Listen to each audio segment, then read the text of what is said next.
Bom dia, ouvintes da Rádio Comunidade Friburgo FM. Está entrando no ar mais um programa Momento Cidade, um programa do coletivo 200 anos pra quem? Um programa que tem o objetivo de analisar os acontecimentos e com você, ouvinte, buscar soluções. Um programa que sempre tem convidados especiais e o convidado de hoje, quem viver verá, hein? É especialíssimo. Um programa apresentado por quem vos fala, o Expedito e quem? Cláudio Damião. Bom dia, Cláudio. Bom dia, meu amigo professor Expedito, Lula Siqueira, Nubimar. Você que está em casa nos acompanhando, bom dia ao nosso convidado, daqui a pouquinho vai ser apresentado pelo Expedito. Bom dia, a de Salto Center, Sindicato dos Bancários de Nova Friburgo Região, Neon Pet Shop, o Edson Sodré, nosso companheiro lá de Olaria. Mais um programa, e tenho certeza que você que está em casa nos acompanhando vai gostar. Deixa aqui a sua mensagem, a sua participação, e pode participar também contribuindo com a Rádio Comunidade. Então, o Lula depois vai colocar aí o QR Code para você que curte e acompanha a Rádio Comunidade, para que ela possa estar cada vez mais forte e mais presente no seu dia a dia.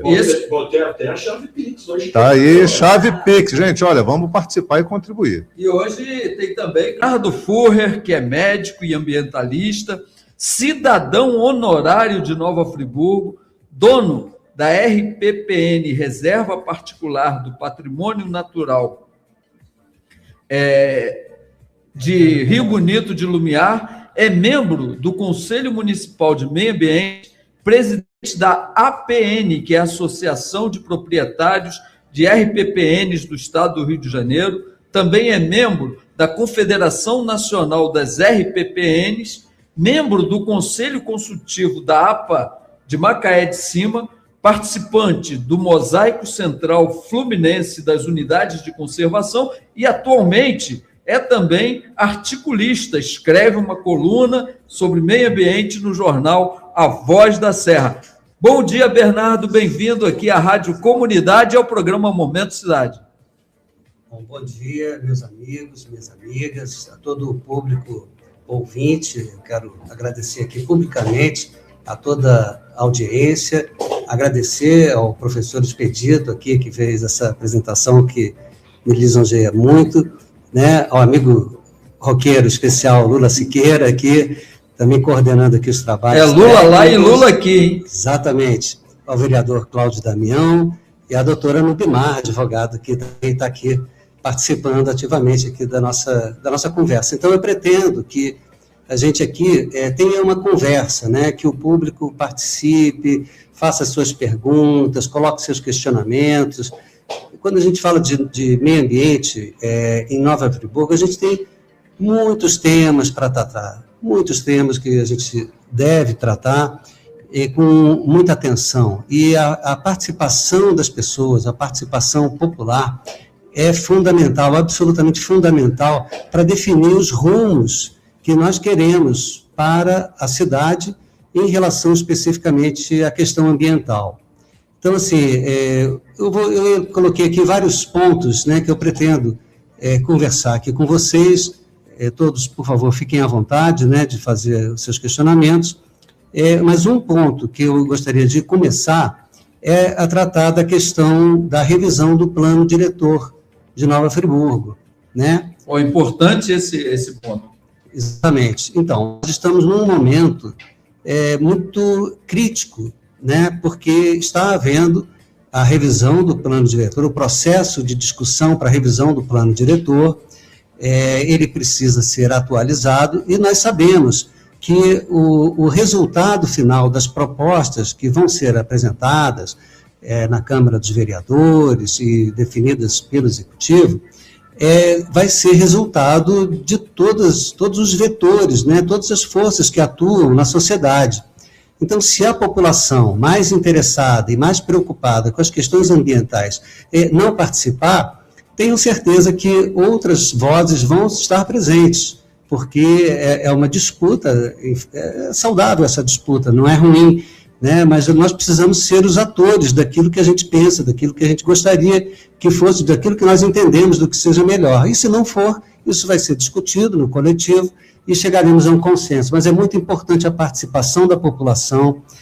Nós temos aí as audiências públicas que estão acontecendo. Aliás, a Secretaria tem levado, né, de uma forma muito democrática e participativa, aberta, está ouvindo a população através das audiências públicas, através das reuniões setoriais, e muitas vezes, para quem já participou dessas audiências públicas, a gente sabe que, apesar da presença significativa das pessoas, poderia ser uma representação maior, né? Porque para cada local, né, Lumiar, São Pedro, Conselheiro, Rio Grandina, Cônego, Rio Grandina, cada local tem a sua realidade, cada local tem a sua preocupação. Muitas vezes quem é de um local não conhece muito bem a realidade do outro local e vai levar propostas que podem não estar representando efetivamente a realidade daquele outro local. Então, é muito importante que toda a população de cada local participe. E se tiver uma preocupação em relação a um tema, muitas vezes é um tema que pode estar presente, né, em vários locais, em vários bairros, em vários distritos. Isso daí pode ser, esse grupo pode encontrar, né, outras pessoas em outros locais que também tenham a mesma preocupação e pode sugerir, a Secretaria está aberta, tem mostrado isso, a conversa dessas reuniões chamadas setoriais. E aí você leva as propostas, e não só essas propostas devem ser levadas, como a população também tem que ficar acompanhando e vendo que desdobramentos que vão ter, né, para ver se efetivamente se essas propostas estarão presentes, né, no conjunto de propostas a serem apreciadas, se isso vai estar inserido no projeto final da revisão do plano diretor.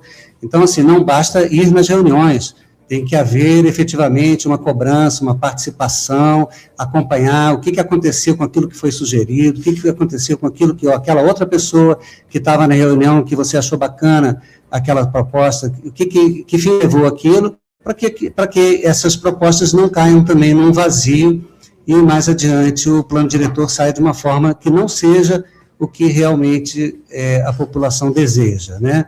Então, eu queria primeiro, né, dar essa mensagem. Nós sabemos que agora, esse ano, em 2026, isso já está numa fase avançada, né, mas está muito em tempo das pessoas entenderem o que está passando, fazerem suas sugestões, inclusive, até pela internet, né, existe um site, né, que depois a gente pode colocar o link para as pessoas terem acesso, e, através desse site, fazer as suas propostas, né? A Secretaria já se comprometeu a ler as propostas, a condensá-las, né? Porque muitas são... Sistematizá-las, porque muitas têm o mesmo tema, muitas falam da mesma coisa, propostas semelhantes. Às vezes você tem um tema com propostas, às vezes, até divergentes, todas têm que ser contempladas.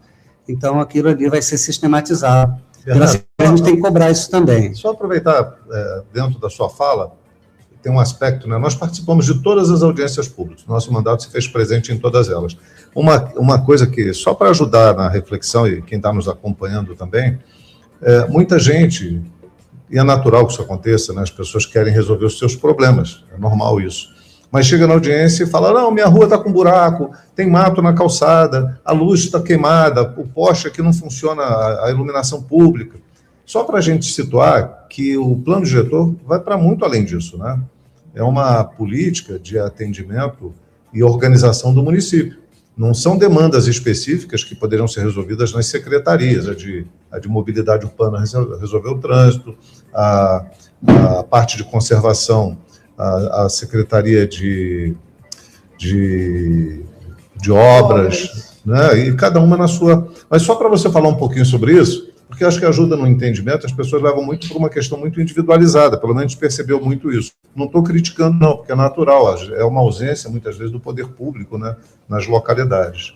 Exatamente, muito bem observado, Cláudio Damião.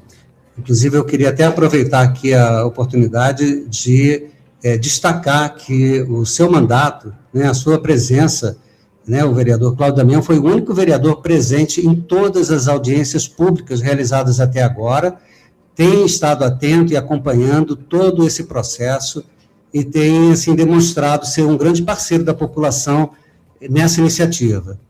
E, realmente, Cláudio, eu acho que o que acontece é justamente isso que você falou.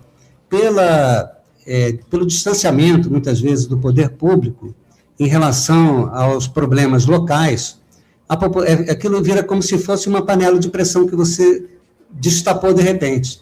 Então, vem assim, uma enxurrada de problemas que as pessoas estão assim angustiadas para colocar para fora, porque passam todo dia naquela rua que não tem aquela lâmpada, ou que a rua está esburacada, ou que falta uma ambulância, ou milhões de problemas totalmente verdadeiros, né? E que muitas vezes não encontram, não é daquele espaço propriamente. Então, assim, isso é uma coisa natural, e eu acredito que a única forma que a gente tem para lidar com isso é ouvir o que a população tem para dizer nessa hora, não ignorar essas demandas, né, porque são legítimas, importantes, e a população tem que se sentir ouvida, acolhida nas suas demandas, né, e fazer com que haja um passo seguinte, né, em que, a partir do momento que aquela população, aquele setor, manifeste as suas preocupações, aí ela vai começar também a enxergar outros pontos, né, outros tópicos. Ela vai poder sair daquele momento de angústia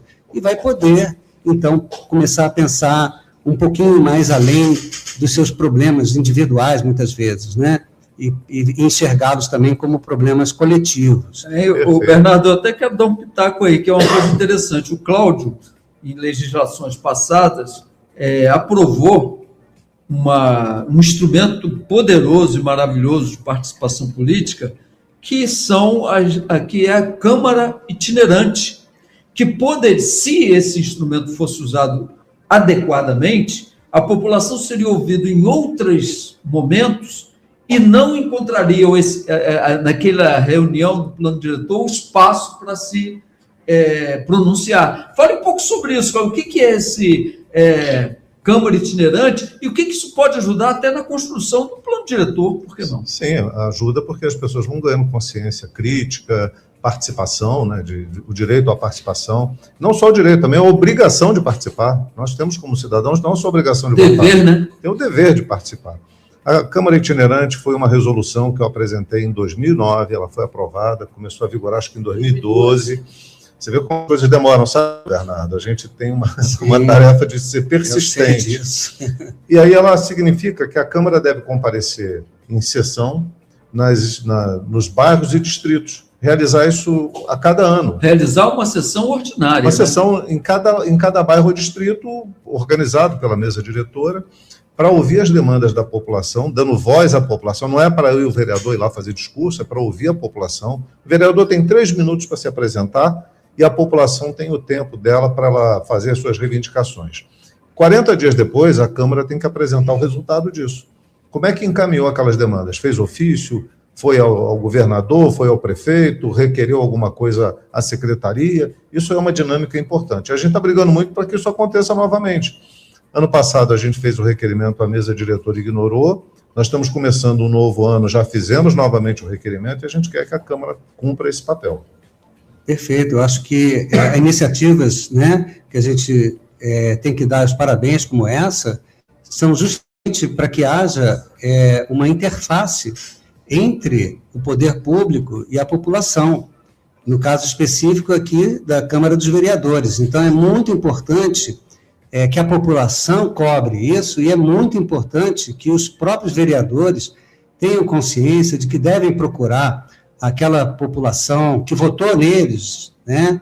Não só os que não votaram, mas muitos que votaram neles querem participar, querem dialogar. Não é só ir lá na hora de fazer campanha política, que é legítimo também, mas tem que ampliar esse espaço, né, de participação, fazer essa interface. Eu acho que isso daí é absolutamente fundamental, senão vai gerar exatamente essa situação de explosões de insatisfação que acabam não resultando em consequências que sejam favoráveis à própria população. Eu não vou nem colocar aqui o risco, se às vezes não tem até uma intencionalidade nesse tipo de situação, né? Porque talvez haja setores que não tenham interesse em que há realmente esse diálogo, essa participação, né? E fazer com que essa situação permaneça de uma forma indefinida. Enfim, aí é uma questão a refletirmos, né? Bernardo, eu posso colocar um outro tema à mesa? Porque é o seguinte, nós, né, acompanhamos nos últimos dias, nos últimos meses, né, que você foi pioneiro em receber cotas de reserva ambiental, se não me engano, RAIS, né? CRAS. Explique aos nossos ouvintes o que seria isso, qual a importância disso para a nossa região. O tempo passa muito rápido aqui. Então, eu vou só mencionar alguns pontos, né, do que eu destaquei hoje. Do plano diretor. Para a gente conversar aqui com o público ouvinte, né? Já com a certeza de que, se eu conseguir falar metade, já vai estar muito bom. Mas eu nem acho que vai conseguir. Porque cada tema desse, nós falamos agora só sobre plano diretor, e nem falamos sobre tudo em detalhes do plano diretor. Dobrando, né? Porque o plano diretor ele fala sobre zoneamento urbano, zoneamento rural, qual é a capacidade construtiva, né, os limites, né, de ocupação urbana.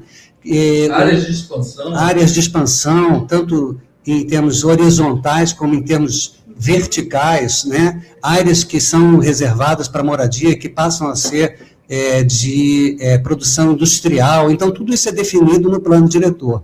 E é muito importante. Eu, particularmente, né, como estou muito ligado à unidade de conservação, tenho uma preocupação muito grande com a forte especulação imobiliária que ocorre principalmente no entorno dos núcleos urbanos das áreas rurais, né, como Lumiar, São Pedro, Boa Esperança, Rio Bonito de Cima, Macaé de Cima, e a gente sabe que essas áreas estão sofrendo uma pressão muito grande. Então, só vou elencar aqui os tópicos e depois eu vou abordar a questão de reserva ambiental. Em termos de zoneamento, existe proposta, por exemplo, para a gente criar estrada-parque, né, que poderia ser uma modalidade nova, né, de área protegida, né, e que poderia facilitar muito a proteção daquela área e fortalecer as capacidades produtivas, né, daquela região, juntando todo o público que utiliza aquilo e os que proporcionam serviços, restaurantes, pousadas, hotéis, Airbnb, né, fazendo essas cadeias produtivas se interligarem e se tornarem mais dinâmicas.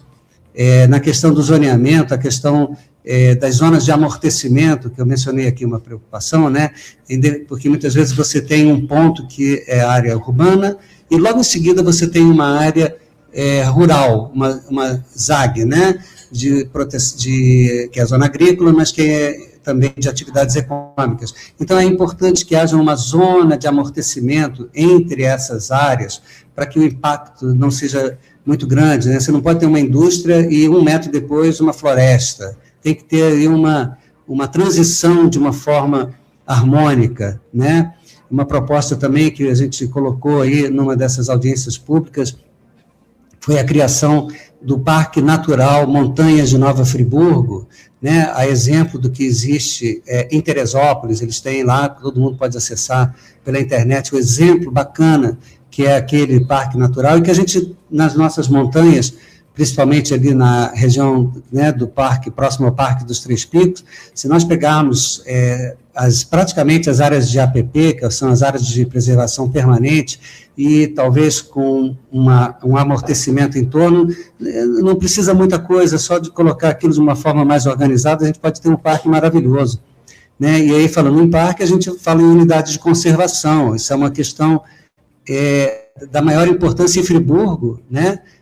Tem, assim, uma área expressiva do seu território protegida com unidades de conservação, como o Parque dos Três Picos, a APA Macaé de Cima. Friburgo tem 26 RPPNs, que são as reservas particulares do patrimônio natural, né? Tem o Refúgio de Vida Silvestre do Amparo, tem o Monumento Natural do Cancentado, enfim, tem as APAs municipais que estão hibernando, mas que a gente espera que um dia passam a ter uma vida ativa e relevante, que a população de Nova Friburgo possa usufruir dos serviços, né, de você apreciar aquela natureza nas nossas unidades de conservação.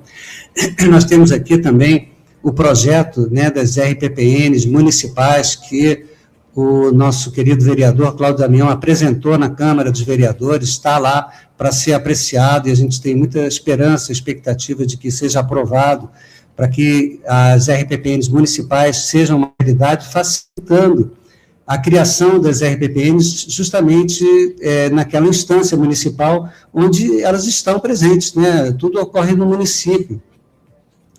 É muito importante também a gente pensar que tudo isso custa dinheiro, é verdade, mas nós temos o ICMS ecológico, que ele também é para isso. Então, agora mesmo, né, o professor Expedito mencionou a nossa coluna, que nós estamos publicando semanalmente na Voz da Serra, aos sábados, em que nós, no último artigo, nós colocamos exatamente a questão do ICMS ecológico e quanto que Nova Friburgo recebe de ICMS ecológico. Eu vou colocar aqui em números um pouco assim, genéricos, né? Mas é alguma coisa da ordem de 7 milhões de reais, e o orçamento municipal de Nova Friburgo para o meio ambiente está na faixa de 8 milhões de reais. Então, assim, a população tem que pensar se realmente quer que os recursos que vêm do ICMS ecológico, eles entrem no orçamento geral do município e aquilo se difunda para outras áreas, não necessariamente aos do meio ambiente, ou se esses 8 milhões do orçamento municipal do meio ambiente, né, eles venham dos recursos ordinários, né, do município, e esses 7 milhões que venham do ICMS ecológico sirvam para justamente nós incrementarmos aí as ações voltadas para o meio ambiente. Então, quando a gente fala de unidade de conservação, a gente está falando que cada unidade dessa, uma APA, por exemplo, municipal, ela tem que ter uma sede, ela tem que ter um gestor, ela tem que ter guarda-parque, ela tem que ter trilha sinalizada, isso tudo é investimento, e o ICMS ecológico é para isso, para investir isso, não é para se perder muitas vezes num orçamento que esses recursos vão ser aplicados em coisas que a gente nem sabe. Só para ajudar, Bernardo, o nosso ouvinte, ou seja, o município não está fazendo investimento com recursos próprios para ampliar a nossa capacidade, né, de atenção à questão ambiental. Usa os recursos do ICMS verde, né, para fazer todo esse custeio. O que acontece, Cláudio, é que assim, esses recursos eles entram no município e eles se dispersam, né? Dilui, né? São diluídos. Então, você não tem, por exemplo, no orçamento municipal do meio ambiente, por exemplo, da Secretaria do Meio Ambiente, uma rubrica que diga recursos vindos do ICMS ecológico a serem aplicados de uma forma extra, né? Então, é isso daí que eu acho que é importante, porque quando o ICMS ecológico foi criado, ele foi criado com essa intenção, a intenção do Estado, né? E quando criou o ICMS ecológico, era para isso, para ser um plus, uma coisa a mais. Então, nós não temos garantia de que o ICMS ecológico seja aplicado integralmente em ações ou políticas ambientais. Não temos. E o Estado não tem como cobrar disso do município, porque, pela legislação, o município é soberano na aplicação dos seus recursos orçamentários. Então, não tem como o Estado intervir nessa situação. É a população que tem que cobrar. Agora, uma outra dúvida. Como que é a pontuação? Como que se chega a esse montante de 8 milhões que são transferidos para Friburgo? Quais os requisitos que Friburgo tem que cumprir para que existe quem quiser pode ter acesso, tudo lá nesse artigo que eu coloquei no Voz da Serra, que foi no sábado passado, está disponível com mais detalhes, inclusive com as fontes, né? O que está relativo ao Recomendo a leitura. O que está relativo ao ICMS ecológico está lá, porque é o CEPERJ do Estado que faz o monitoramento da aplicação não da aplicação, da conceituação do município, né, para pontuar, em termos assim, de quanto que ele vai receber e quanto que foi para o município. Então, a gestão de resíduos, a questão dos vazadores públicos, a questão dos mananciais, a questão de unidades de conservação, são vários pontos, né, que são analisados e há uma pontuação e que coloca o município num ranking que ele vai receber uma quantidade maior ou menor de recursos, né? E lá também, nesse artigo, a gente colocou o link onde as pessoas podem ter acesso ao orçamento, né, do município e ver, né, especificamente aonde que isso daí está sendo aplicado. Outro tópico aqui, que a gente não vai esgotar, mas cada um desses pode ser um programa. Por exemplo, a questão de agrofloresta, de agroecologia, né? A gente tem um movimento que está se fortalecendo no município. Inclusive, tem um projeto, né, que o Cláudio encaminhou sobre esse tema, que está na Câmara, está nas comissões, né? Sim, está nas comissões para descer. Então, é super importante que esses projetos sejam aprovados, né, e tragam uma segurança jurídica através de programas que podem, inclusive, trazer recursos para aplicação em agroflorestas, né, num sistema agroecológico, que vai trabalhar com uma alimentação natural, com produtos mais saudáveis, sem uso de defensivos agrícolas tóxicos, né, e que vão trazer, né, recursos para esses produtores poderem ter a sua sustentabilidade. Então, é disso que se trata, né, e é super importante essa participação do vereador Cláudio Damião também nessa área, né? E quando a gente fala de meio ambiente, a gente também está falando de educação ambiental, né? Onde que a gente pode ter programas de educação ambiental, não só a nível de secretaria, mas fortalecer as instituições e organizações que trabalhem com educação ambiental, fazer com que haja uma relação, um contato, uma sincronização entre as diversas ações, tanto nas escolas, quanto, às vezes, nos locais de trabalho, nos locais de moradia, das pessoas perceberem a importância, entenderem a importância para si mesmas, né, de um processo. Isso é educação ambiental. E a gente também, falando de programas, a gente também sabe da questão do arborismo urbano, né, e, eventualmente, até da criação de hortas urbanas, comunitárias. Só também dentro desse assunto, né, nós acabamos de apresentar um projeto que é uma árvore em cada escola. É um processo educacional. Evidente que não tem possibilidade de plantar uma árvore em cada escola. Seria um desejo nosso. Mas nem da Mata Atlântica. Uma árvore da Mata Atlântica, fique bem claro, né? Mas a ideia de você levar isso para dentro das escolas, de que você pode plantar numa praça em frente à escola, ou se o terreno da escola permitir, você plantar uma árvore, para que você crie essa consciência de educação ambiental. E a gente tem um outro projeto, Bernardo, seguindo o que você está colocando, que é uma árvore em cada casa. Nós perdemos essa noção de que nós tínhamos árvores frutíferas, mas pode ter um ipê plantado no quintal para florir, ajudar na contenção da água nos períodos de chuva, fazer sombreamento, melhorar o ar que a gente respira, né? A questão da poluição ambiental e embelezar a cidade. Tudo está relacionado. Só para ajudar nessa questão, para quem está nos ouvindo aí. Muito oportuna aí a sua participação. Aproveita que você está com a palavra, acho que tem participação aí, depois a gente devolve lá para o nosso amigo. Aqui o ouvinte tem vez e voz. Ótimo. O Eudes Cordoeira, obrigado aí mais uma vez pela participação. Por que não aderir com mais convicção às técnicas de reaproveitamento da terra em nossas escolas, plantando um futuro mais consciente para a geração que vem por aí? É um pouco do que eu falei agora também, né? E ele segue, lembrando, quando tentaram desviar um dos rios de Lumiar para a exploração de uma hidrelétrica, que, na minha opinião, seria um absurdo. E houve a resistência da comunidade, houve todo um movimento, né? Acho que foi muito importante. E bom lembrar isso, né? Grande abraço ao Eudes, que Bernardo, proprietário de uma rádio na web chamada Bariri FM, que vale a pena, procura lá. E ouça, ele tem programas, inclusive, Beatles, né? Ele é um Beatlemaníaco. Né? Opa! E um cara sintonizado, né? Exato. Literalmente. Abraço, Eudes. Muito obrado, Eudes, aí, pela sua participação. O Expedito participa do programa. É um comentarista de futebol. Futebol, assim, né, o time dele já não gosta muito, não. Vamos mudar de assunto. Vamos mudar de assunto. O mais tradicional.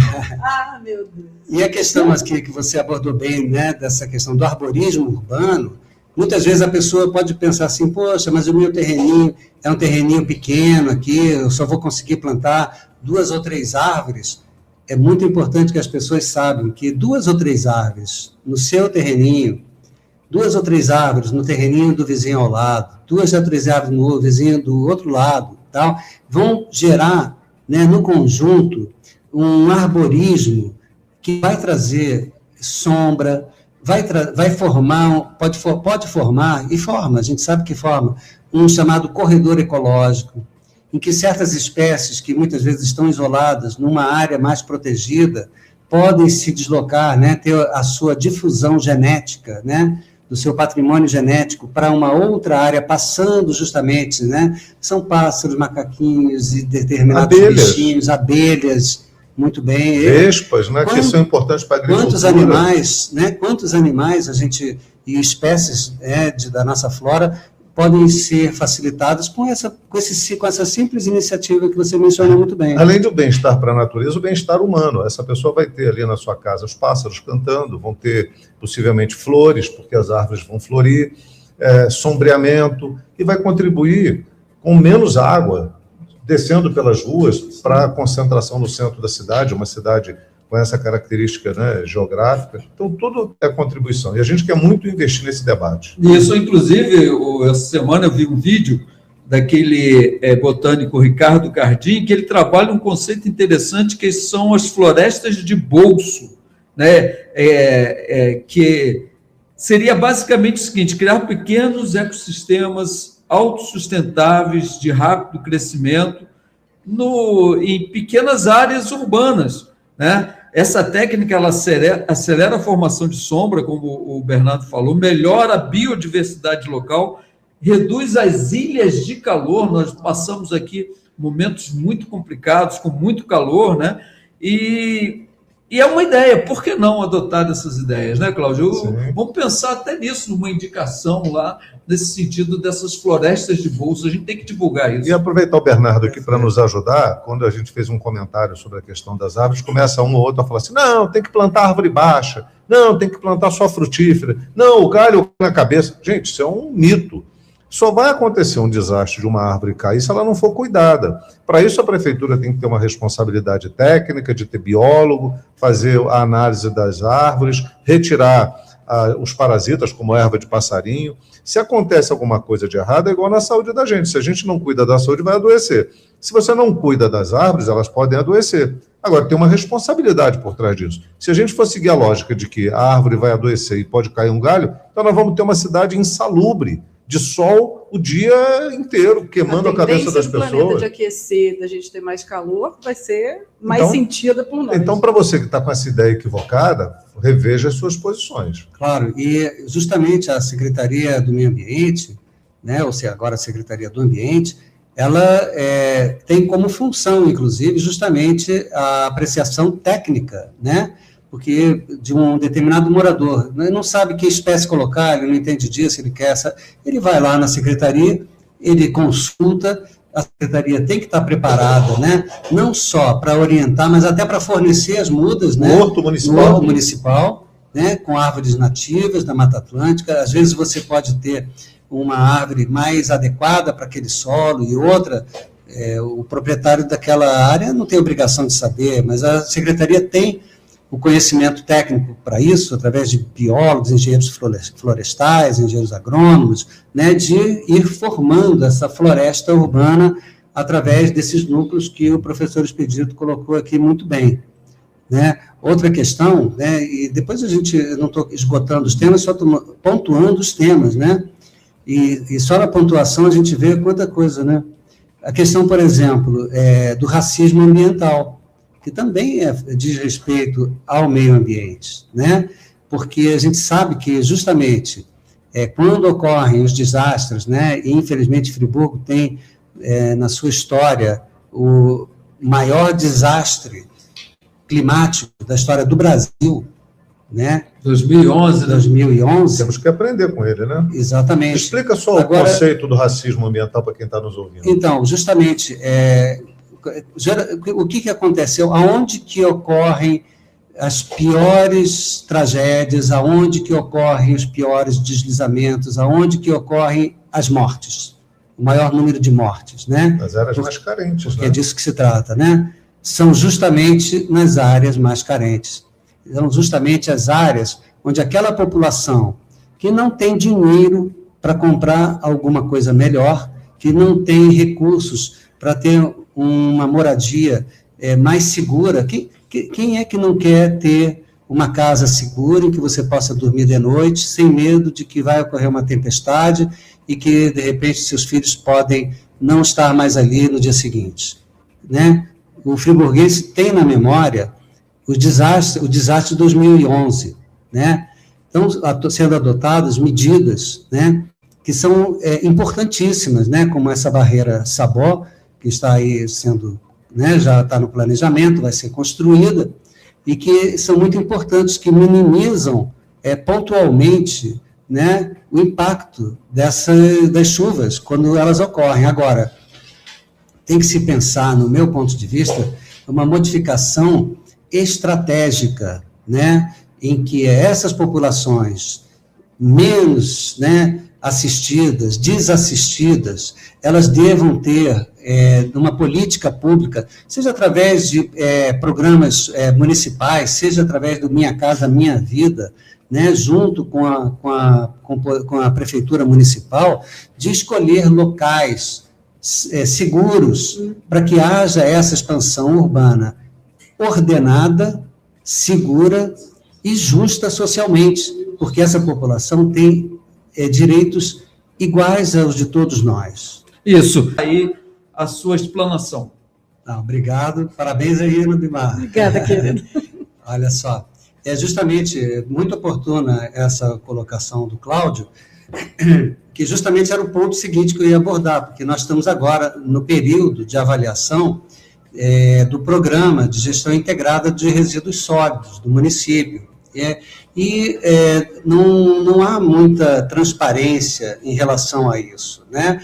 A população não sabe muito bem do que se trata, como é que é. Às vezes, isso pode ser, como eu já coloquei antes, até haja uma certa intenção, porque quando você não divulga, as pessoas não sabem. Se as pessoas não sabem, não vão cobrar, não vão entender o que está acontecendo, não vão cobrar, só vão ver o resultado mais adiante, aí vão reclamar, e vai ser aquela panela de pressão que a gente colocou anteriormente, né, em que, num determinado momento, ela fica revoltada, explode, e uma explosão, muitas vezes, sem muita consequência, e os problemas continuam aí. Então, é muito importante esse momento da avaliação desse programa de gestão integrada de resíduos sólidos, que, aparentemente, parece que ele foi divulgado, foi aprovado, mas ele não seria propriamente um programa de gestão de resíduos sólidos, seria uma avaliação técnica com um escopo de propostas, uma alocação de recursos e bola para frente, né? E vamos tocando. E uma coisa que foi muito bem colocada aqui é a questão da privatização. Eu não consigo, é uma questão de opinião pessoal, obviamente, eu não consigo entender, né, que uma atividade que seja do poder público, né, que ele tem lá, vamos dizer, 1 milhão para gastar naquela atividade, né, e que então ele vai privatizar, ele vai dar aquilo para uma empresa, uma concessão por um período qualquer. E aí ele vai pagar para essa empresa 1.200.000, porque a empresa, né, a gente supõe que 1 milhão era para o custo para fazer o serviço. E nenhuma empresa vai fazer isso se não tiver lucro, se não vai ganhar nada. Então, ela tem que ganhar alguma coisa. Então, será que esses 200.000 a mais, né, é uma situação hipotética, só um exemplo, né, não seriam melhor aplicados se houvesse uma gestão eficiente, né? Para isso que a gente quer um gestor público. Para isso elegemos o prefeito. Exatamente. A gente quer que o gestor público tenha capacidade, competência, uma boa assessoria técnica para poder aplicar esses recursos e fazer até com que aquele 1 milhão, no ano seguinte, pela a gestão, a gente pode até reduzir, passar para 900.000, né? Pode até reduzir, porque a eficácia, ela também trabalha com economia de recursos. Então, é isso que a gente precisa, e não transformar um bem público para uma iniciativa privada. Então, eu acho que é muito oportuna essa colocação. Um outro ponto, nosso tempo, eu acho que está aqui chegando no final, eu só elenquei os pontos, hein? Eu nem falei detalhadamente em cada um, mas vai ficar para uma próxima oportunidade. Mas eu queria, sim, mencionar aqui que hoje, né, e ontem, as pessoas aqui em Nova Friburgo, a população viu uma notícia, né, de uma nova espécie que foi descoberta aqui em Nova Friburgo, de uma nova espécie de fungo, Muito né? interessante, eu vi essa matéria. Outro dia nós tivemos, né, a identificação de um sapinho, né, que foi até na nossa RPPN, Na sua RPPN. que ele foi identificado, né? A presença dele já tinha sido identificada em um ou outro local. Tá? Você achava que ele estava extinto também? A última menção a ele era de 1910, né? Imagina. Então você não vê mais, você acha que acabou. Né, que está extinto. E agora, o que aconteceu com esse fungo é que é uma espécie nova que foi identificada. E de vez em quando há espécies novas, há muitas espécies novas sendo identificadas, porque, se as pessoas não sabem, Nova Friburgo tem aqui a maior biodiversidade do mundo. Quando a gente pensa assim, biodiversidade, nossa, que coisa linda, a Amazônia, não. Nova Friburgo tem a maior biodiversidade do mundo. A Mata Atlântica. Olha só. A Mata Atlântica, que é a nossa Mata Atlântica aqui, ela tem uma biodiversidade maior do que a da floresta amazônica. Né? Daí é importante a gente ter bons gestores para que cuidem, preservem, né? Tenham a capacidade de entender, de compreender isso, para educar a nossa população, orientar a nossa população em relação à preservação. Exatamente. E nós temos também que ter as áreas protegidas, né? Para que essas espécies sejam identificadas. Porque imagina lá esse fungo numa área em que alguém resolveu fazer ali um loteamento. Tocar fogo na mata, como a gente vê. Claro. Né? Ou fazer um loteamento ali, construir um monte de casinhas e tal. E aí nós vamos ficar até sem saber que aquela espécie existia naquele local, naquela região. Então, está sendo feito um trabalho belíssimo, que inclusive é numa RPPN, tá? Na região de Macaé de Cima. É lá que foi identificado. Ô, Bernardo, só também para ajudar, alguém pode ficar pensando assim, pô, mas e daí? Descobriram um novo fungo, tá? Ele serve futuramente, a partir de pesquisas, até para a produção de medicamentos. Né? É um negócio muito sério. É muito sério. E veja bem, Cláudio, ele pode ter uma utilidade pública, né? Sanitária, medicinal, mas a gente tem que pensar que todo ser vivo no planeta Terra tem direito à vida. Então, é um direito que ele tem, independentemente até de ser útil ou não. Pode até não ter utilidade, tudo bem.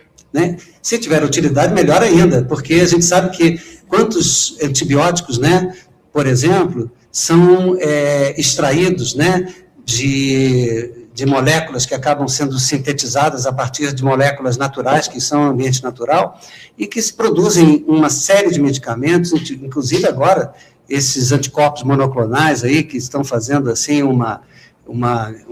está trazendo grandes soluções para problemas de saúde pública que existem, né?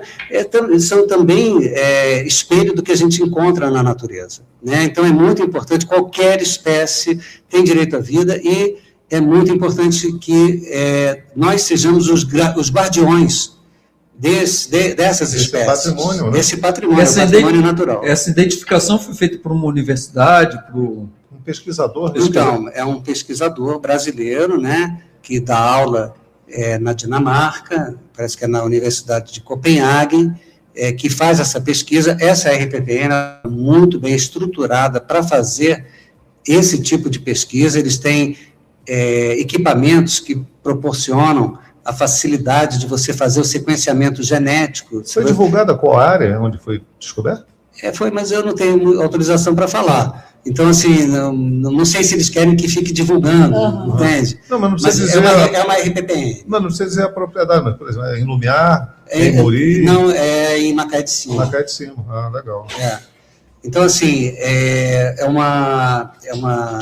são equipamentos sofisticados que fazem o sequenciamento genético daquela espécie, porque como é que era antigamente? Você tinha uma espécie que você descobria, identificava, e você tinha que acondicionar aquele material em condições super, né, específicas, mandar, às vezes, para o exterior, para fazer análise, aquilo demorava meses. Hoje eles já fazem lá esse tipo de análise de sequenciamento genético. Então, você identifica uma espécie nova rápido, né? Naquele momento.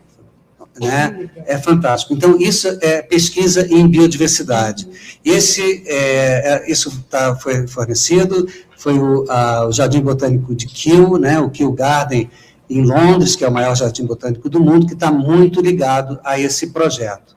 Né? Então, assim como isso é só um exemplo, né, da importância de nós termos áreas protegidas, da importância de nós termos as RPPNs, né, e futuramente, né, estamos aqui na expectativa das RPPNs municipais também, né, e para que justamente a gente preserve esse belíssimo patrimônio natural aqui de Nova Friburgo. E aí, Bernardo, aqui o ouvinte tem vez e voz e tem participação, não é, Cláudio? Tem participação, Daniel Jaque voltou dizendo, a educação escolar tem que valorizar e incluir como matéria obrigatória o tratamento e separação do lixo.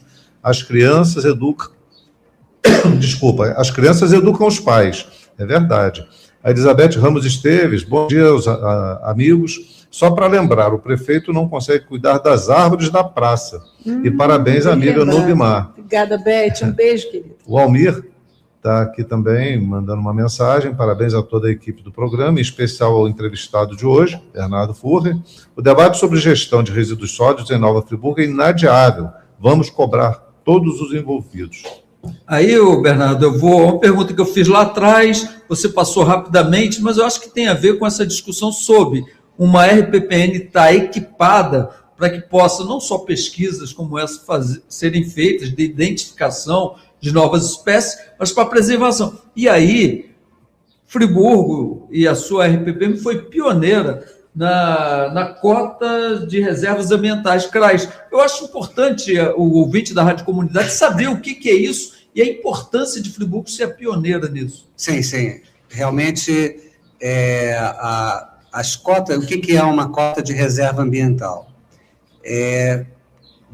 Toda propriedade rural, ela tem que ter, no caso aqui do nosso bioma, que é o bioma da Mata Atlântica, ela tem que ter uma área de pelo menos 20% da área total, que a gente chama de reserva legal. Então, todo excedente da reserva legal, obrigatória por lei, tá, do Código Florestal, ele é considerado o excedente. Então, qual é a proposta que o governo... isso já foi aprovado na época do Código Florestal, tá? Mas só agora é que está sendo implementado, porque não basta você ter o papel, você tem que ter o governante que esteja disposto, né, a fazer cumprir a lei. Isso é fundamental, né? Não pode esquecer disso, temos que saber em quem votar para que as leis efetivamente sejam cumpridas, né? Então, com esse excedente de reserva legal, esse excedente, ele é transformado em cotas. Então, assim, para cada hectare de excedente de reserva legal, aquele excedente além dos 20% obrigatórios, você transforma numa cota, né?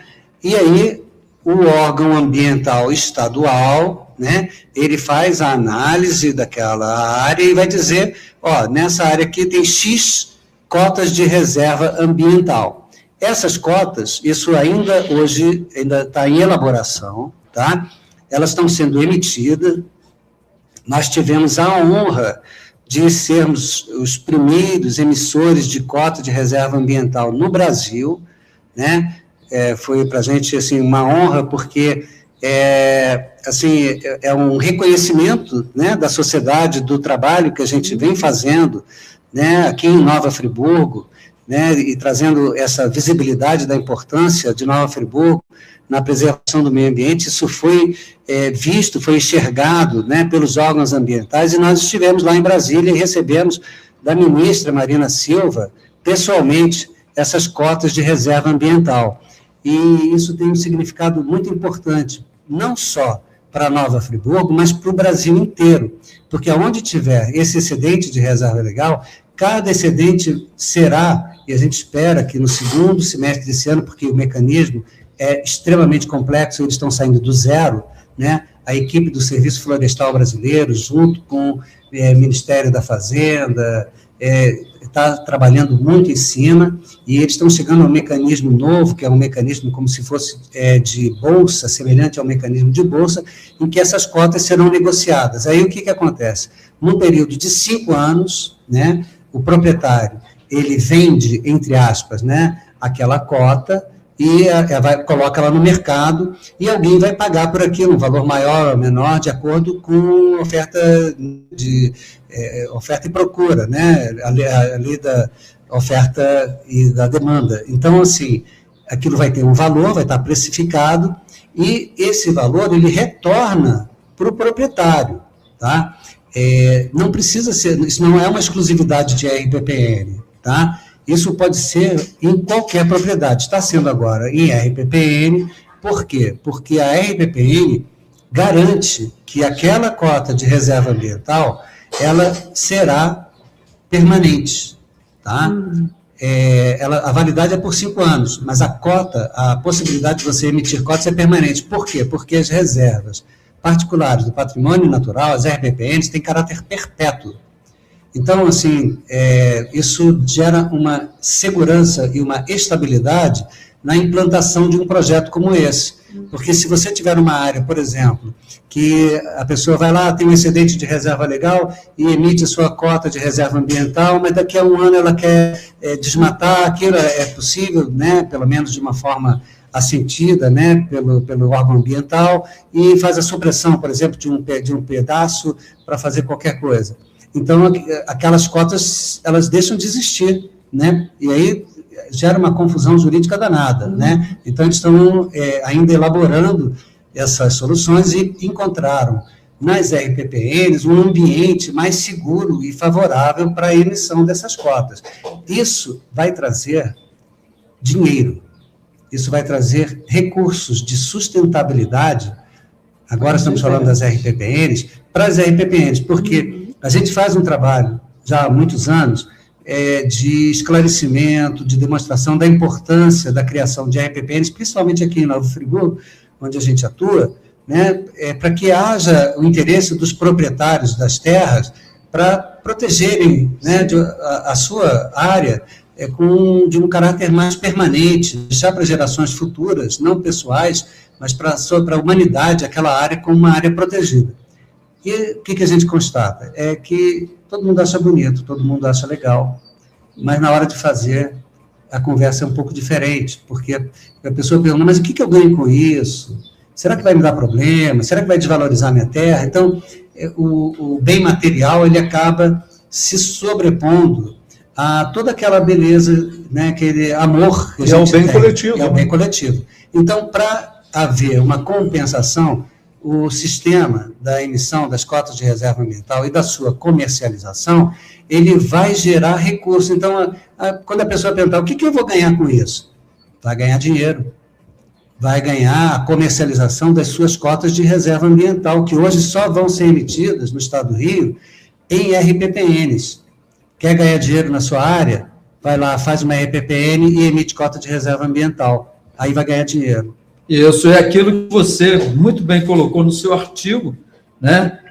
O que fazemos à terra, fazemos a nós mesmos. Cláudio, tem participação, não tem? Participação. A Daniela Eljaek dizendo aqui, olha, eu vi na Praça de Duas Barras um pote feito de metal trançado, onde você pode ver por dentro as garrafas PETs recicladas. Achei que ela deve ser copiada e colocada em praças, em todas as praças aqui de Friburgo. A Flávia está dizendo também o seguinte, as escolas também podem ajudar a propagar a mensagem óbvia de que todo ser vivo neste planeta tem direito à vida, como bem lembrou Bernardo. Não podemos mais deixar impunes os casos de violência contra os animais e contra a vida selvagem. Ela segue aqui. Ana Eckert, bom dia, amigos da Rádio Comunidade, debate fundamental em uma cidade como Friburgo. Parabéns aos participantes. Parabéns também a Nube pelo aniversário, muitas alegrias e saúde. Obrigada, e aí lembrar Ana. também, mandar um abraço para ela, para o Beto Aguilera, que tem um programa aqui na rádio, um programa importantíssimo. Você depende de quê? Então, quem está nos acompanhando aí, sintoniza, busca lá também no canal do YouTube. Agora ele tem 2. Tem 2, né? O do rock também, né? De jazz e blues. De jazz e blues. Olha, arrasou! Beto, olha, que maravilha. E a Daniela está dizendo também o seguinte, as RPPNs têm que ser fiscalizadas. Conheci uma onde o caseiro do lugar jogava lixo no riacho, além de queimar grande parte dele. Nunca ninguém foi fiscalizar, mas a placa era um troféu no portão. Olha aí, Bernardo. Isso daí, quem é o fiscal da RPPN? É o proprietário. O proprietário é o fiscal. Ele não é só... E veja bem, isso não é uma questão da RPPN. É daquela propriedade. Qualquer pessoa que tenha um sítio, né, e que gere resíduos, né, ela tem que ter consciência, né, como é que vai fazer a gestão desses resíduos. Existe uma coleta na área rural, né, toda a região aqui em Nova Friburgo, em área rural, tem pelo menos uma vez por semana um caminhão de lixo que vai lá e pega, tá? Agora, a gente espera, justamente com aquilo que a gente comentou antes, com a questão da educação ambiental, né, e da cobrança, né, do poder público, que haja efetivamente uma gestão desses resíduos. Então, se está havendo alguma atividade como essa, seja numa RPPN ou seja em qualquer outra propriedade, isso tem que ser alertado, muitas vezes amigavelmente, né? Às vezes aquela pessoa não tem noção, fez isso a vida inteira, há 50 anos ela faz aquilo, não tem a dimensão, né, do problema que ela está criando, né, mais adiante. Então, às vezes, com uma boa conversa, né, em geral, resolve. Orientar o caseiro, né? Orientar o caseiro, e também alertar o proprietário. Às vezes também. não sabe disso. E isso também está sujeito a qualquer outra propriedade. A gente tem que trabalhar a ideia da preservação, do cuidado, né, do manejo daquilo que a gente produz de uma forma muito consciente. Cláudio, tem uma participação aqui no Facebook, que você aí não tem acesso, que é assim, Marcelo Fernandes. Antigamente, tinha lugares para colocar o lixo especial, garrafas de plástico, etc. E no passado, existia a educação de cuidar da planta, plantar alface. Tinha uma matéria sobre isso nas escolas. Muito boa a participação do Marcelo Fernandes aqui. Tem outra, Lula? Tem outra aqui do Marcelo Fernandes. Acontece também que os sítios que têm nascente colocarem hidrômetro no sítio da pessoa e muitas pagando nascente e puxando para outros condomínios. É até a política, né, da nova BMA, mas meu amigo Cláudio Damião, minha querida Nubimar, que veio aqui para alegrar a nossa manhã, e meu amigo entrevistado Bernardo Furrer. Quando a conversa é boa... O tempo voa. Antes da gente iniciar as nossas despedidas, dizendo que teremos a sua presença aqui em outros momentos para continuar essa conversa, e você que quer aí ajudar a Rádio Comunidade a se manter, o que ela pode fazer, Cláudio? Chegou a hora, chegou o momento de você, ouvinte e telenauta, contribuir para a Rádio Comunidade, FM Friburgo 104.9, né? Você sabe, a Rádio Comunidade é uma trincheira pela informação de qualidade. Aqui o ouvinte tem vez e voz, e Nova Friburgo região são prioridades. Colabore com o Superchat, uma colaboração para a manutenção da nossa rádio e mais. Vá lá no YouTube, canal da Rádio Comunidade Friburgo FM a 104.9, curta e comente. Assim você ajuda a rádio a se manter e aprofundar a sua missão. Isso aqui, essa aqui é uma trincheira da informação de qualidade. Em que outro lugar você veria com tanta profundidade um debate ambiental tão importante como nós estamos fazendo aqui hoje? Certamente só na Rádio Comunidade, Friburgo 104.9. Isso, eu vou começar aqui as despedidas com o Nubimar, que veio aqui também para se despedir. Tá certo. Gente, muito obrigada mais uma vez pelo carinho de todas as pessoas que mandaram também os parabéns, pelos 4 companheiros aqui que foram extremamente carinhosos também com esse parabéns, e agradecer a presença do Bernardo, que é sempre muito bom te ter aqui, muito bom ouvir todo o seu conhecimento, que você consiga transmitir um pouco, dividir um pouco com a gente, e a gente tem sempre muitas ideias a partir daí. Te agradecer pela sua presença e por essa generosidade. Isso. Após a Nube, eu vou aqui para o nosso amigo Bernardo. Bernardo, muito obrigado pela presença, suas despedidas e breve a gente combina dentro da sua agenda para que você retorne e a gente aprofunde ainda mais o tema. Perfeito. Bom, eu quero agradecer muito a produção do programa, né? A você, professor Expedito, ao Lula Siqueira, a Nubimar, parabéns mais uma vez, e ao vereador Cláudio Damião, e principalmente aos ouvintes e participantes, né, do programa, né, que colaboraram. Muitos não estão ouvindo agora, vão ouvir depois, né, e é muito importante que participem desse debate, né, que tragam as suas preocupações e, principalmente, as suas colaborações, né, as suas propostas, que participem das audiências públicas, participem das reuniões setoriais, da revisão do plano diretor, pesquisem um pouquinho o que é o zoneamento de Nova Friburgo, entendam um pouquinho melhor o que é, como é que está se dando a gestão, o programa de gestão integrada de resíduos sólidos, entendam o que é uma unidade de conservação, enfim, é uma infinidade que abordamos aqui, vários tópicos e, com certeza, oportunamente, eu vou estar aqui com vocês para poder compartilhar com mais detalhes cada um deles. Muito obrigado. Nós que agradecemos. Cláudio, antes das suas despedidas, tem mais participação aí que a gente não pode esquecer, que aqui o ouvinte tem vez e voz. Daniela, ela volta dizendo o seguinte, o lixo não passa, mas o IPTU é cobrado, né? E o caseiro morreu, o dono da propriedade também, só agora abandonada a terra fluiu. É muito complexo, né, Daniela? Dependendo da localidade, o lixo não vai o caminhão de lixo não vai até a porta, mas as pessoas que moram em certas localidades já sabem que elas levam o lixo até a estrada, já tem um ponto certo para fazer a coleta. Enfim, é isso, é a Rádio Comunidade, o ouvinte aqui tem vez e voz e participando. Eu quero aproveitar e agradecer muito ao Bernardo, nosso companheiro, um militante de diversas causas, especialmente a causa ambiental, e tem trazido muita contribuição ao nosso mandato, ajudado muito a construir políticas públicas, e a gente tem muito orgulho de participar junto contigo e modestamente contribuir, né, para que essa luta possa avançar. Quero agradecer também. O Bernardo é uma referência e uma inspiração. Pois é, concordo contigo. Muito obrigado. Agradecendo o Bimar pela participação aqui, contribuindo com a gente no mandato, você, Expedito, Lula Siqueira, você que está em casa nos acompanhando, e lembrar de Salto Center, Júlio, equipe, né, Júlio, Gustavo, equipe, os sindicatos bancários de Nova Friburgo e região, o Gabriel e equipe, o Neon Pet Shop, o Edson Sodré e equipe, lá em Olaria, e lembrando que nós temos a reprise quinta-feira às 16 horas, domingo ao meio-dia, e vamos sempre, né, ter expectativa dessa participação, da presença dos nossos ouvintes contribuindo com o nosso debate. E termino com o meu mantra, digamos juntos, do fundo do coração: nenhuma família sem teto, nenhum camponês sem terra, nenhum trabalhador sem direitos e nenhum povo sem soberania. Muito bom dia, até semana que vem com mais um programa Momento Cidade, bonito viver esse dia, e vamos de música!